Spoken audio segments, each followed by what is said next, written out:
But what gives, you must be wondering? What happened to Dustin? Well, when we last left him, he was getting stressed by the possessed Angie. You see, the demons wreak their diabolical tricks and treats on both lovers who now suffer in these unfortunate scenes. Inside her body, Angie's feeling wobbly from the taunting of the fiends, while outside, Dustin's promptly fighting off the demon Angie and her mocking. Come on, Dusty, don't you want a kiss? Possessed Angie hissed, and then he dodged a lick. How's he supposed to deal with this?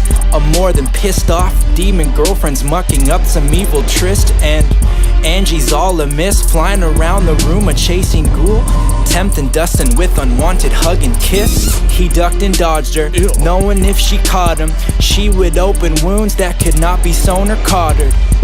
Dusty, what's the bother? Come get closer, cause once we're done with Angie, you're the next host that will toast and conquer. And then the realization snapped. Angie's trapped inside with little time before the demons pry her from her soul, a great divide that she could not survive. So what's the answer? How could he save the day and bring Angie back from bad to good? A vital transfer, only one way to measure it. He's in desperate need of an exorcist, but not some young gun on the come up. No, he needs a seasoned vet to pull the demon threat from Angie's chest.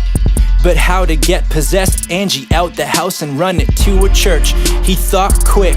I gotta knock it out, use a little hurt to get the scary version of my girlfriend to a priest. Being brave to say the least, Dustin jumped to his feet and began to stalk the unholy ghost.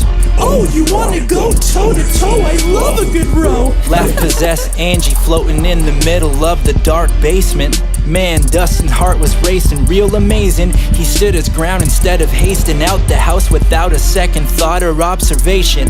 Trying to stay at distance, Dustin hurled whatever fit into his fist, but kept missing the horrific vision of his imprisoned girlfriend. With nothing left to heave, possessed Angie screamed. Alright, Dusty, that was nonsense.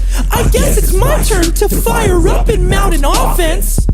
The possessed didn't bother messing with tossing objects. No, it rushed Dustin, rocked him back into a closet. They crash landed. The demon fell on top of him and took advantage. Gripped its gross fingers around his throat and put the squeeze on. Dustin choked, coughed, and got his wheeze on. Trying to put the pause on the oxygen, getting blocked from his brain. Dustin reached out in vain. Oh, come on! As consciousness began to slip just beyond him, his hand found a loose pipe. He calmly palmed it and bombed it across the face of this monstrous imposter.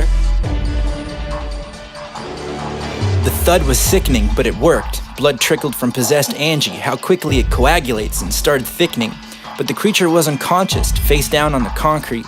Dustin saw his opportunity to get Angie into the car and hit the streets. So he picked up the weight of his girlfriend's frame and prayed all the way to the car that the monster stay asleep.